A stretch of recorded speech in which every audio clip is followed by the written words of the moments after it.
I'm honored to be part of this prestigious fraternity of brothers who are celebrating 109 years of brotherhood.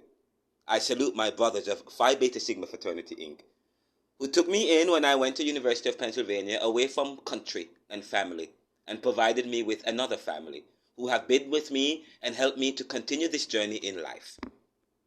Congratulations and happy Founders Day to my fraternity, Phi Beta Sigma.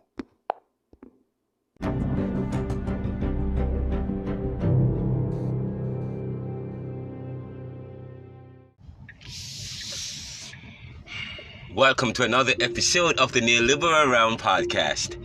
This is the first episode of season 6. It is a new year. We have a new Speaker of the House, and we have new COVID restrictions for some places, while in China, they're loosening COVID restrictions, and now they are allowing people to travel to China.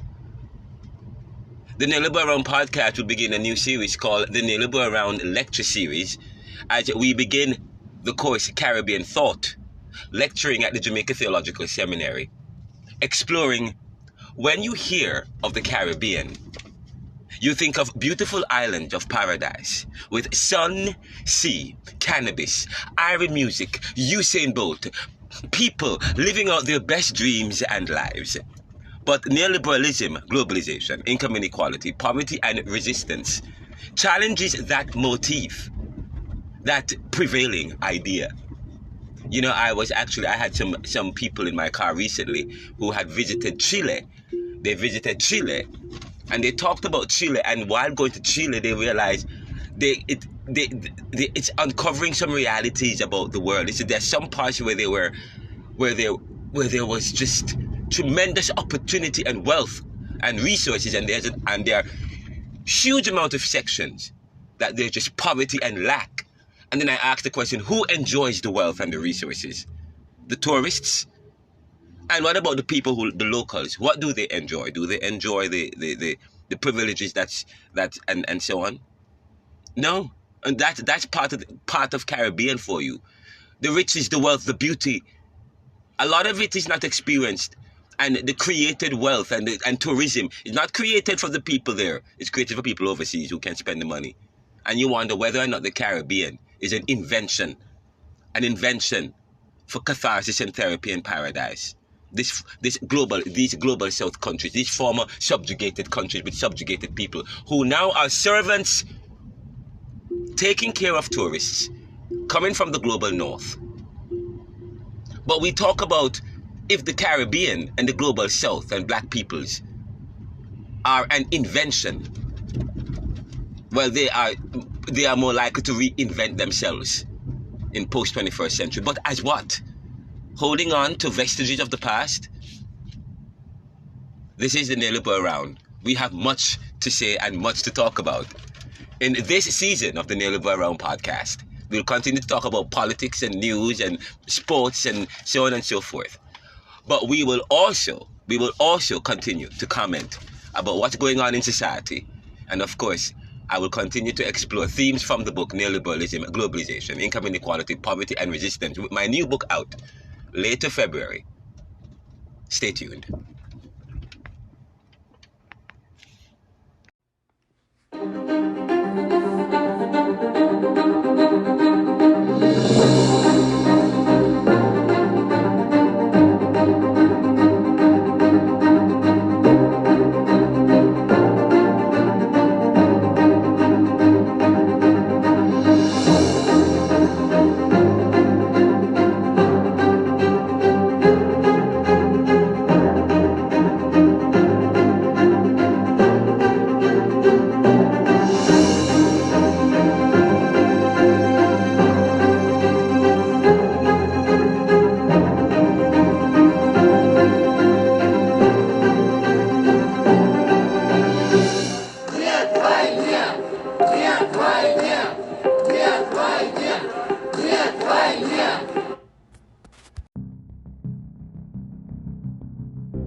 This is the Neoliberal Round podcast, season 6, episode 1, entitled Sports, Politics, and Immigration.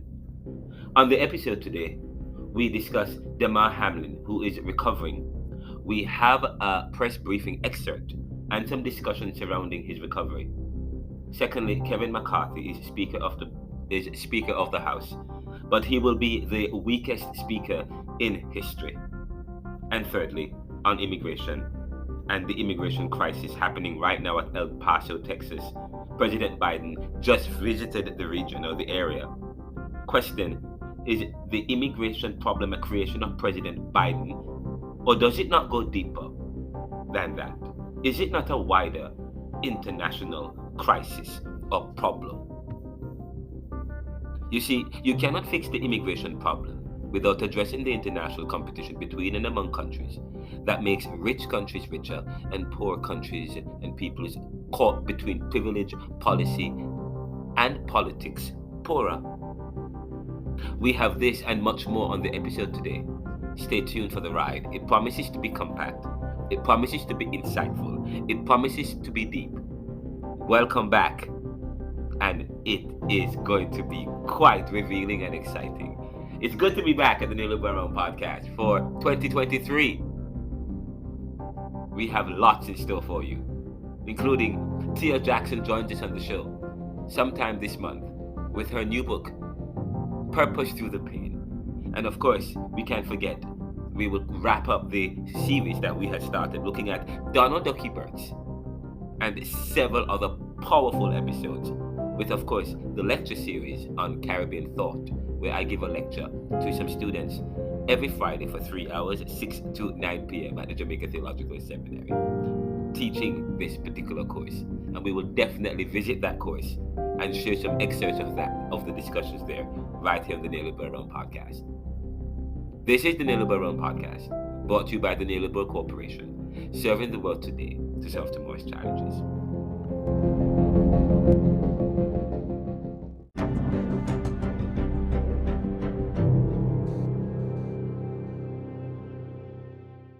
In good faith and pure good faith to create that list. And then what did Mr. McCarthy do? He went out to the media and came to other members of the conference and said, see, they just want jobs for themselves. That is not pure. Selflessness. Selflessness is not selling shares of yourself to the lobby corps and then doing their bidding at the expense of the American people. But there certainly is intent. And it's an intent driven almost exclusively by personal ambition. And that ambition is paralyzing the House now. Madam Clerk, at this time there is great trust in Mr. Jordan, and that's why I am nominating him. And there is insufficient trust in Kevin McCarthy. There are some who have been objecting to Mr. McCarthy who are working on perhaps changes to the rules, changes to circumstance that would convert the speakership from the great, awesome, powerful position it is now to more of a ceremonial position, almost akin to the Speaker in the British House of Commons. I referred to it previously as a straitjacket that some of us were trying to construct with better rules and better personnel because we do not trust Mr. McCarthy with power, because we know who he will use it for, and we are concerned it will not be for the American people. We trust Jim Jordan. I nominate him, and I'm going to vote for him.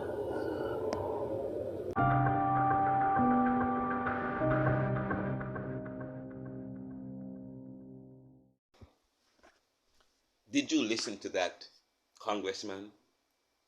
We got the end of it just now. The end of that congressman putting forward or nominating Congressman Jim Jordan to be the next Speaker of the House of Congress, U.S. House of Congress. Yes, and he said that he's going to vote for him. And he believes in him. He believes in him, but he does not believe in Kevin McCarthy. And that was one of the best arguments I've heard. Who is that guy? I don't know who. I will let you know who he is in a few minutes. But what a powerful speech. What a powerful. I've never heard anybody nominate anybody. Such amazing language before. By the way, that was Matt Gaetz, Republican Congressman Matt Gaetz, talking about why he will not vote for Kevin McCarthy and nominated um, another congressman. So that was Republican Matt Gaetz.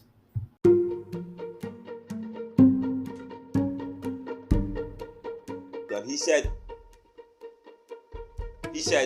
yes, you say that Kevin McCarthy has earned your vote. But no, he hasn't heard anything. Okay? In fact, he said, you have to be able to secure the vote for you to earn, and you cannot secure the vote. If you cannot secure the vote, what use it is. He said Kevin McCarthy will not get the votes today. He didn't get it yesterday. He will not get the votes today. He will not get the votes tomorrow. This is a fellow Republican speaking.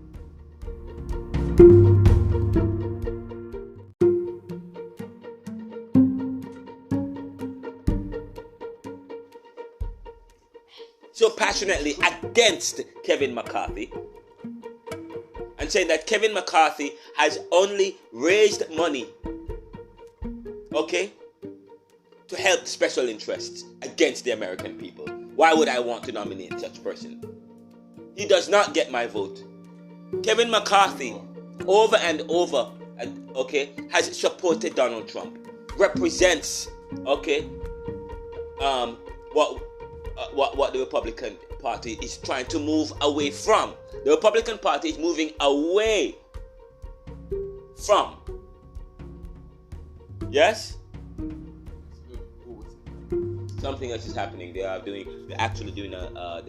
Yesterday they had concluded the 10th vote. The 10th round of voting ended without no Speaker of the House. Of course, Jeffries got 212. McCarthy got 200, and there was 20 other and one no vote. Let's see what's going on. The votes are going on right now.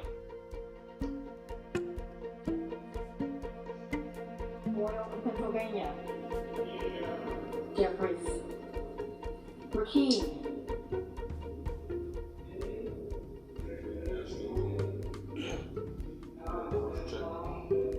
McCarthy. It seems as if McCarthy is about to secure the vote. It seems as if McCarthy Brown. is going to, because though. Jeffries. Let's see what's going on here. Brownlee. Jeffries. Buchanan. McCarthy. Buck.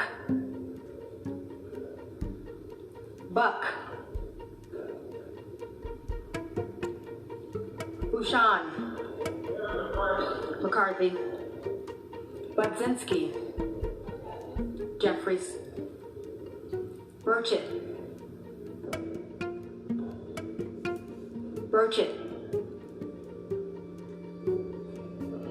Burgess.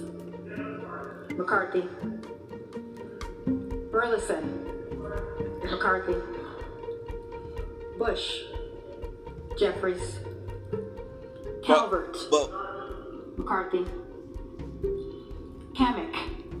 I think the applause you heard just now, after someone had voted for McCarthy, is in response to there were two persons who had voted against or were holdout against McCarthy, but today they have voted for. So he now has two more votes than he had yesterday, in a sense. Two more persons are throwing their support behind Kevin McCarthy. So far we are at 202. So we will know whether or not we will know what happens. We will pick up with this conversation and comment later on the Neoliberal Realm podcast.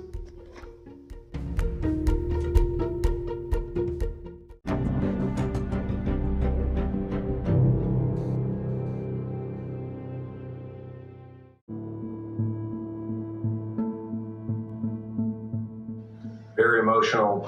When anyone that's had loved ones in life-threatening situations, the docs explained it to us. They said it's going to be 2 steps forward, 1 step back, so, and they're always giving you best case, worst case. So there's always ups and downs. And, that's where we wanted to just try and bond together with the family and help each other through it. But it was such positive news, I would say 2 days ago. And then yesterday, walk in there at 7 a.m, and Dr. Knight comes in and is like, "You're not going to believe it." Like, he's responding to commands. He's given us, he's still intubated, but he's given us, the signals with his hands, and he's nodding. And, I wanted to go back there then. He's like, "Hey, we're going to talk through a few things where we're at." But we got back there around 8, Tabani and Nate and myself, and just able to hug him, and the grip strength that he had.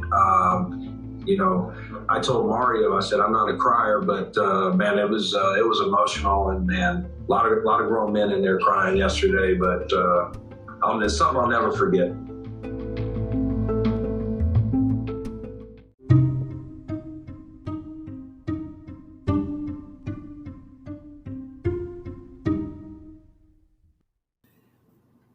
Coming up next on the Neoliberal Round podcast, we have an update concerning the Damar Hamlin Damar Hamlin. We actually have a press conference to share with you. The Buffalo Bills general manager spoke very early this morning, or very late yesterday, at the press conference with the press concerning Damar Hamlin. As you know, as at now, he has been released from the hospital. But when we did this particular episode, he was still at the hospital, but he was recovering. Here is the press conference, and right after that, we'll discuss and we'll go into immigration.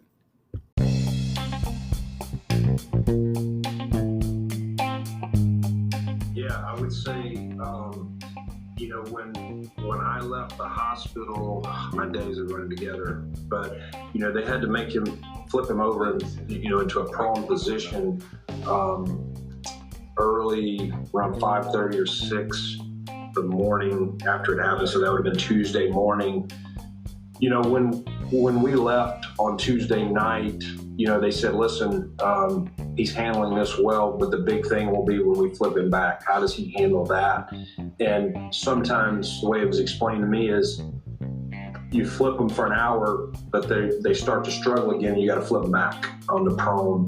And if you can't get them to be able to lay back on their back, like I'm kind of sitting here, then there's other procedures that have to be done without getting too deep into the weeds. And so when they said later that day that, "Hey, he's handling this great," that is great news. And that tells us that he's out of the woods from the worst kind of scenario. And so you started to feel relief. Still not there yet, but like I said, from that point on, it just seems like things were trending up. And then yesterday morning, you walk in there and he's responding to commands. Was absolutely not what I thought I was going to hear. It was just, it was definitely tears of joy. I know you never. That was the voice of Buffalo Bills general manager speaking on Damar Hamlin's condition. What we know now is that Damar Hamlin, who plays for the Buffalo Bills, who was severely injured, he is now responding to commands. He seems to have been revived. He's gripping individuals and so on. But we will hear more as it relates to Damar Hamlin, and I believe that I understand that he has a GoFundMe page, and they only wanted $2,500, and it's now reached over $6 million. But Damar Hamlin is Buffalo Bills is on my fantasy team. They are also my defense, and just to see this, and everybody's concerned. Parents are concerned. We are all concerned about the people who play the sport. This sport is American football is a tough sport, and the guys are built like a machine, like gladiators. I'm telling you, they are strong. They are powerful, and I'm telling you, they are built like a machine. Not only are they supposed to be, they are getting hit, and they are taking it, and I'm telling you, it was painful to watch. It was painful to see. Of course, so we're happy to hear the news that Damar Hamlin is going to be okay. But in terms of what kind of life he's going to lead after this, we don't know, and so on and so forth. But we are hoping for a speedy recovery. And look what's going on with Tua. Tua hasn't been himself since he has returned and returned to the lineup. And just recently he had a concussion. So but that's what's going on in the world of sport. But we're happy for the news coming out of the Buffalo Bills. The general manager speaking in a live press conference just recently, yesterday I believe, giving an update as to the Damar Hamlin situation. He is able to speak. He is able to respond, not to speak, but he's responding to commands and so on, and that's positive, and that's positive news. This is the Neoliberal Realm Podcast. We'll be right back after this.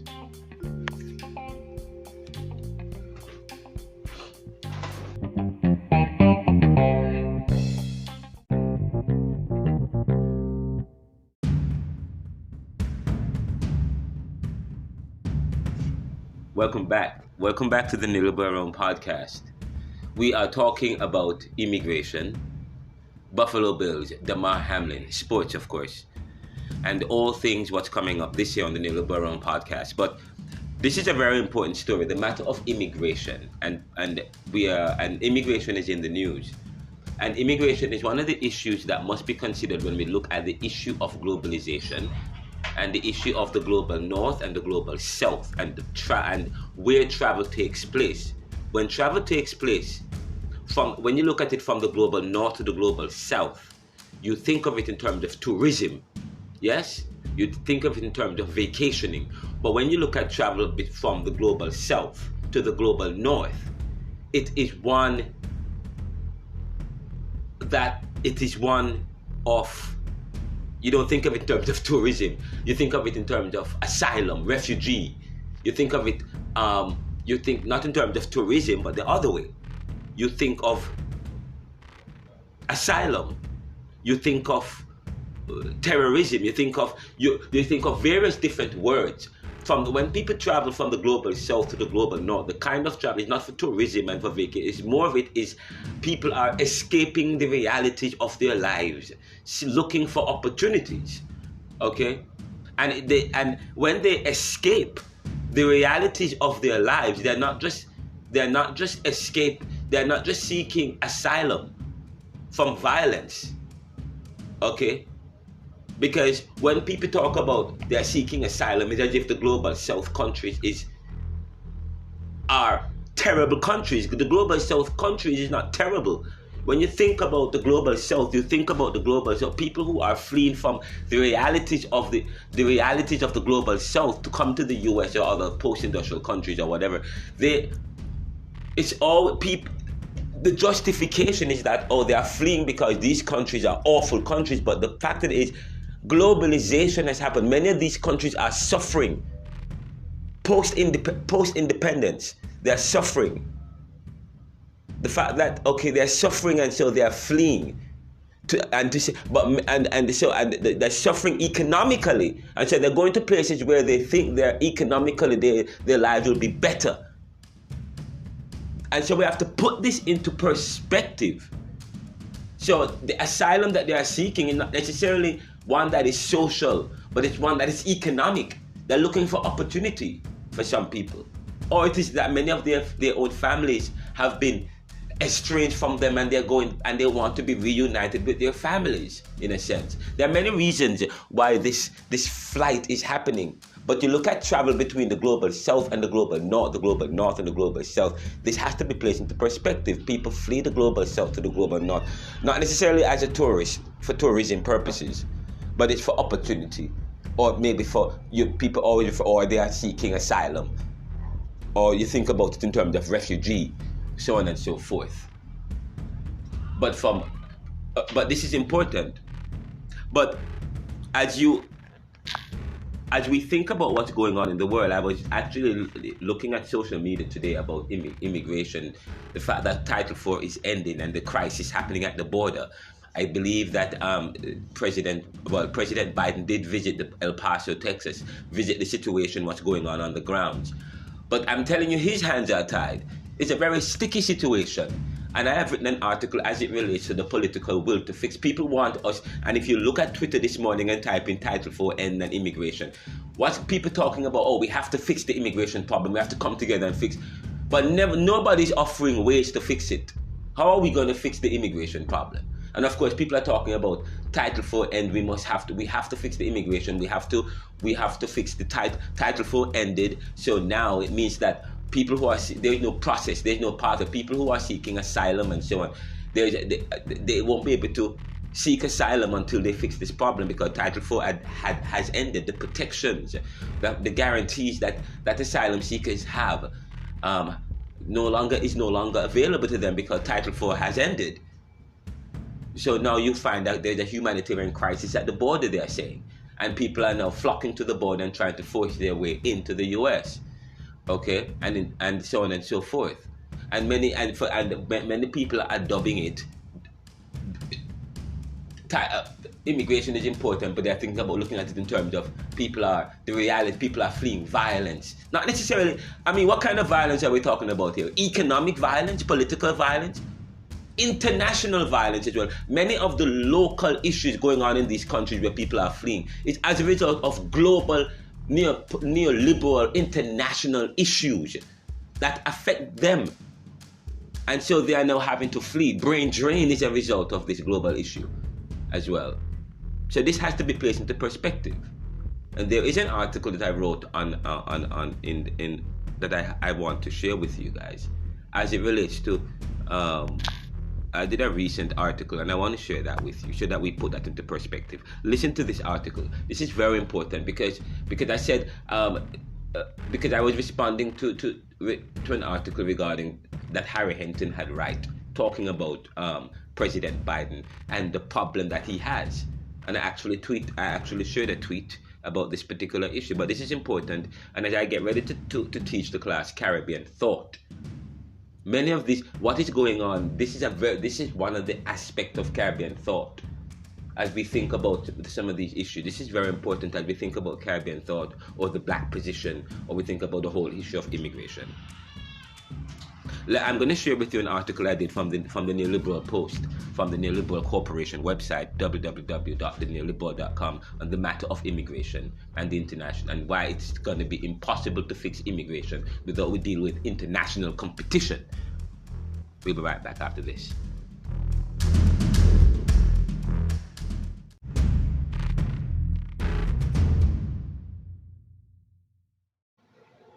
Welcome back to the episode. Now, just so you know, there's a recent report in the news that there is a rise in alcohol-related deaths among young adults between ages 25 and 34, starting from 2013 or 14 thereabout. And since COVID, it's more people are drinking, and I believe. I was looking at a news report showing a liver and what a healthy looks like and what an unhealthy liver looks like. In fact, recently I was speaking with several medical doctors who said that there is a correlation between alcohol and cancer. Okay, so and as you think about, there's so many things that can take people out. Okay, when you think about, and that's why I said the best policy is this. Live one's life, even in your diet, even in dieting. You have to live it in what? You have to, do not indulge oneself in excess. Live one life without indulging oneself in excess of anything, or overindulging oneself in anything. But I think that's the policy. Too much drinking will surely lead to death. Too much smoking, too much of anything, I guess, affects us. I guess that's the lesson that society tries to teach us as a people. because as you see the reports, especially between 35 and 34, more and more of that age group is dying from alcohol related, and it's happening in the US, but also in the Caribbean. I think my mom said that there are several young people are rushed to the hospital, and as a result, they're dying as a result of liver problems. Many people are developing liver problems. Okay, so you have liver problem that's stemming from drinking. You have lung problems stemming from smoking. But what we're hearing that's on the rise is liver issues from drinking. So we have to now start limit. It's not drunk driving that's an issue, but it's also the problem of drinking and how that can damage one's liver. I have to think about we have to think about all things. So I hope that this particular bit of news will provide some kind of ways as we continue to reflect about how we can live our lives this year in 2023. We'll be right back after this.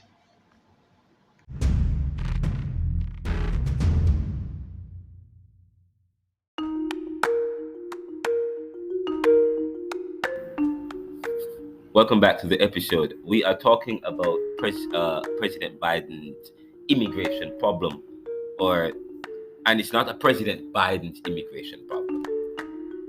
And there are people who are saying that President Biden created a problem. The immigration is a problem that has existed long before President Biden.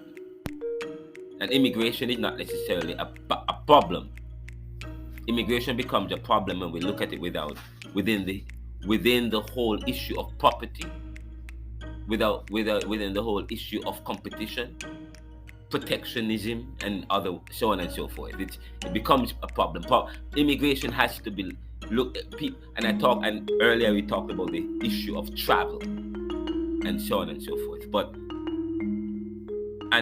the way, just some update. President Biden did visit El Paso, Texas recently, and I understand that there is a meeting, I believe, in Mexico between the countries, Mexico, Canada, and the US today, part of NAFTA, the North American Free Trade Agreement as well. They are part of the North American Free Trade Agreement. But there is a meeting between those countries as a way to deal with the crisis at the border. I understand that there are several people are now trying to cross the border and from Texas because Title IV had ended. Well, I don't know if that's related to Title IV, but as you know, that Donald Trump had made it illegal, had in a sense passed a policy or that ended this kind of the policy that allows immigrants to seek asylum to come into the country, stop refugees from coming here, which was one of the only ways that many of these people can come to the US and travel, especially if you come from the global south, okay, and you lack certain ties, economic ties, and so on and so forth. But so immigration, so asylum is one of the only ways that many of the poorer people from these countries can come into the US and other post-industrial countries across the border. But we understand that what's happening now is that President Biden is saying that he will expel, I think it's 30,000 immigrants who cross the border illegally per month to Mexico. So probably they are working out a deal where they reroute these people to Mexico. Many of them are coming from Mexico as well. Many of them are coming from Venezuela and some these other places. So I'm not understanding. But the plan is to send many of these back, 30,000 people per month, back to Mexico. Of course, I was watching a recent news story and they're saying that many of these people are fleeing because they are looking for a better life, so on and so forth. And when you want to talk immigration and when you want to talk refugee and so on, I'm the best person to talk to. And because there are things that people don't understand, as someone from the global south who now lives in the global north, there is a deeper understanding when we start looking at immigration and travel.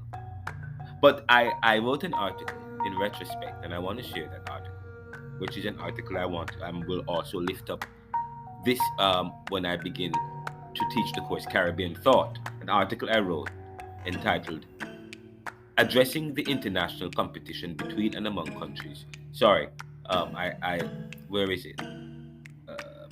Let me look at the let me bring up the article I wrote here. It's not the full article is not popping up here. So I think I sent a message to President Biden on this particular issue. But this is what I have said. Where is it? You cannot fix the immigration problem without addressing the international competition between and among countries that makes rich countries richer and poor countries and peoples poorer, who gets caught between policy. And so the article begins by saying, which was written on July 19, 2022, says, Harry Enton, who wrote an article in CNN Politics entitled Why Biden Has an Immigration Policy Problem. According to Enton, the issue is one of the first that puts Biden and his administration between a rock and a hard place. It's not clear looking at the data how to politically deal with the issue. For one thing, flow of illegal immigration across the border divides the Democratic base. That's according to Harry Enton in an article entitled Why Biden Has an Immigration Problem in CNN Politics, updated March 27, 2021 or 2022. But Biden's problems are bigger than that, Mr. Enton, I responded. You cannot fix the immigration problem without addressing the international competition between and among countries that makes rich countries richer and poor countries poorer. Where is the will to prop up another country so that their people no longer need to travel or migrate? For in effect, to do so, to make Jamaica, like say a Singapore whose people enjoy the benefits of high growth, export and incomes, would then mean that Jamaica becomes a more viable and competitive economy who will then become part of the competition. So then this puts any strategy to fix immigration by working with another country in perspective.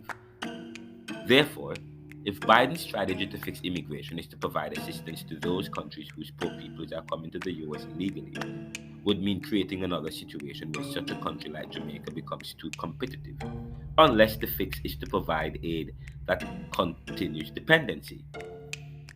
Further, immigration had always followed a draconian policy based on race, class, and incomes, where the best and brightest who have ties get to escape the realities of their colonies, leaving their nascent lands devoid of brilliance and labor that could translate in helping the former colony. Yet, this very policy is what benefits the post-industrial countries of the global north. A policy that identifies the two types of immigrants, one from the north and another from the south. One that is white and Anglo-Saxon and another that is black or brown. One that is connected and has ties and another that is not. So that such discriminatory policy created a situation where people who really need to immigrate find it harder to do so vis-a-vis their other countrymen of higher esteem who are more welcome, creating a brain drain for the former colonies of the global south like Jamaica. But this situation is good or beneficial to maintaining power and control. It provides the opportunity that allows post-industrial countries to continue holding their advantage within a highly competitive world. Why shouldn't the consequence of brain drain be an effective strategy for any country to hold an advantage? When the best minds leave a country for another, it weakens one country and strengthens the other who gains the brain. Therefore, immigration is not an easy fix as you'd think, especially when understood within the politics of international competition, where gains and losses are hinged on the movements of certain people from the global south to the global north.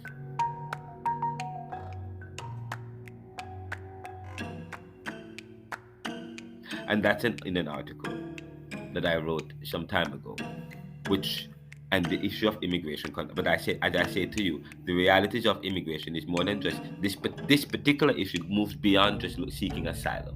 The justification for asylum welcomes. The justification for asylum is dependent on the abuses that is done to you as a person within your own country. And if there is you want a humanitarian issue in the global south, The global south is made to look like a country, a terroristic alien country, whereby the immigrant justifies and demeans his own country in order to secure his position in another country. But yet he still opines that country, he still loves that country. This is a deep matter for discussion. Why do we have to go as far as to demean one's country if demeaning one's country is the only way to justify and to secure an opportunity?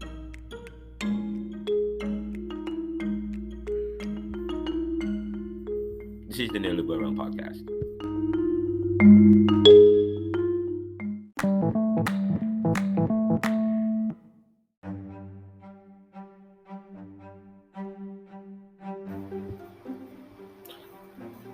That was an article I did, and which is also an excerpt in my new book, Neoliberal Globalization Reconsidered. It will also be part of the discussions beginning this Friday when I teach the course Caribbean Thought. We will explore this some more. But I just want to add that, as I said to you recently, and as you already know, recently President Biden was derided over his handling of the immigration situation currently occurring on the U.S. border. Where hundreds of immigrants are illegally crossing the border since the ending of Title IV. This means that the Trump era policy that ended granting asylum to refugees went into effect. However, many from the global south running to the global north usually have no escape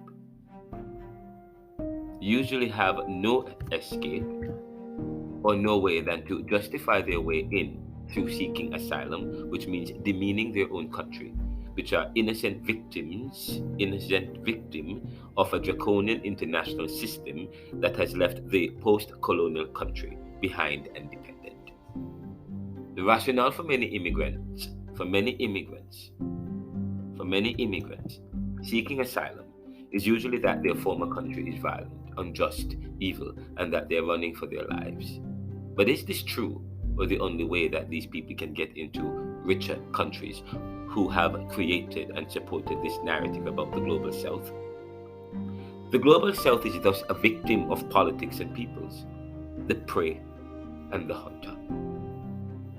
The global south, since the genocide of its first peoples, have been so abused, yet still a place to vacate. Nevertheless, travel between the global south and the global north, travel between the global south and global north is uniquely different. Those going to the global south are going as tourists, while those coming to the global north are coming as refugees or to work with such surveillance surrounding their life. Again, let me repeat that. Travel between the global south and global north is uniquely different. Those going to the global south are going as tourists, while those coming to the global north from the global south are coming as refugees or to work with much surveillance surrounding their life. And I continue this particular discussion in one of the chapters in my new book, Neoliberal Globalization Reconsidered. And I will also pick up this discussion when I meet with my class for Caribbean Thought, beginning this Friday at the Jamaica Theological Seminary. I will share some of the discussions I have with you. I'm looking forward to that. We'll be right back after this.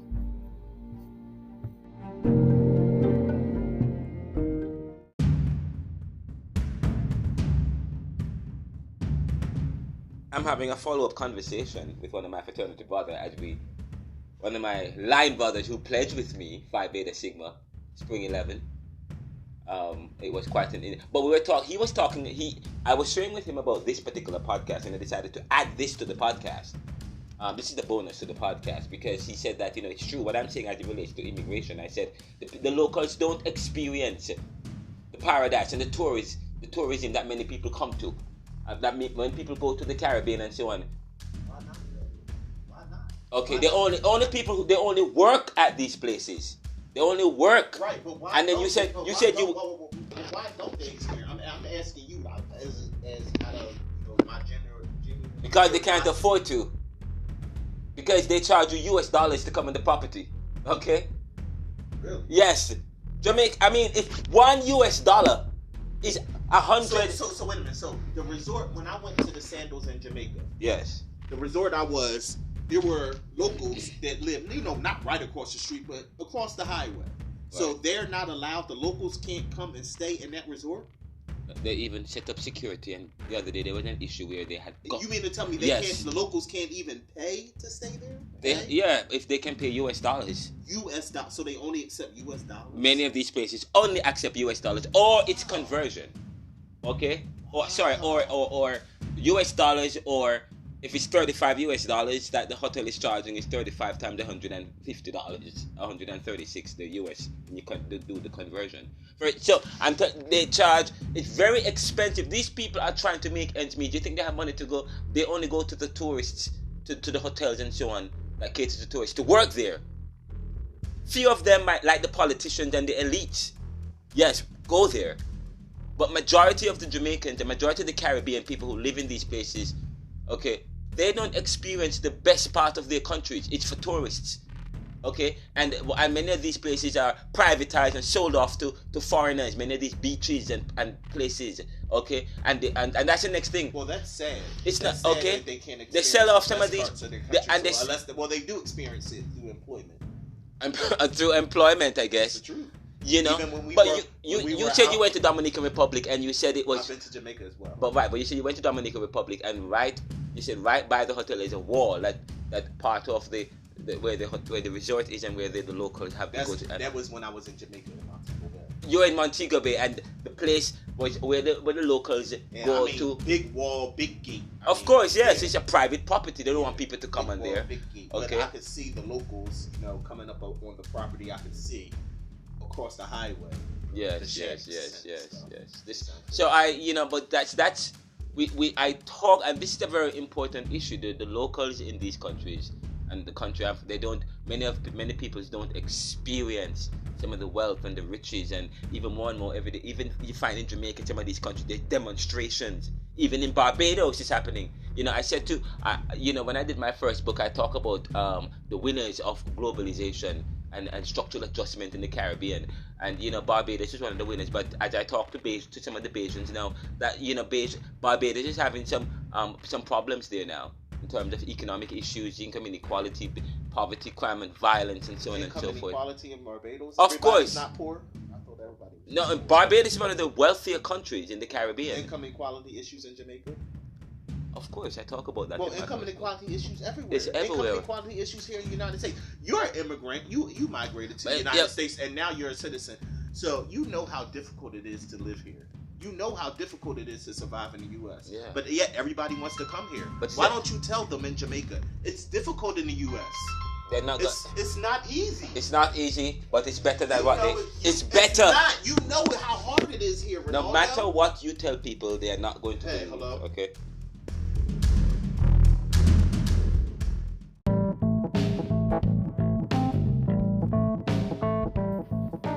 Thank you for listening to another episode of the Neoliberal Round Podcast. Please let us know how we're doing by sending us a feedback. And we're doing a poll, and you can visit us on Twitter. I think we're going to be doing one on Twitter, one it's going to be available on LinkedIn. And by the way, we have an article on this particular subject on LinkedIn if you want to read this particular story. We're going to have it available on the Neoliberal blog. There's also, if you go to the Spotify platform, we have a poll, and let me just share the poll with you. And as I said, it's at LinkedIn at Reverend Ronaldo C. McKenzie. You can go to Twitter at Ronaldo McKenzie, or again, the Neoliberal Round Spotify platform and go to this episode. And if you're listening to this episode, you can go to the bottom of it. You'll see the poll. The question is: many immigrants seeking asylum paint their countries as violent and evil, and are seeking refuge. But is this true? Yes, many are seeking asylum from humanitarian crisis. B. No, many are demonizing their countries and using asylum as a means to gain status. C. Yes and no. Some have legitimate reasons, but many don't. And finally, other. And you can leave a comment. So that's the poll. And again, you can go to our Spotify platform, Twitter, Ronaldo McKenzie, or LinkedIn, Reverend Ronaldo McKenzie, Reverend Ronaldo C. McKenzie, to participate in that poll question. The neoliberal round is brought to you by the Neoliberal Corporation by Ronaldo C. McKenzie.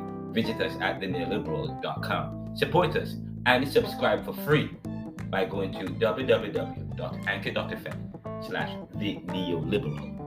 We're available in over 20 countries on all major platforms: Apple, iHeart, Spotify, Google Podcast, Audible, Amazon Music. We are also available if you visit RonaldoCMcKenzie.com and theneoliberal.com. This is the Neoliberal Podcast. Welcome.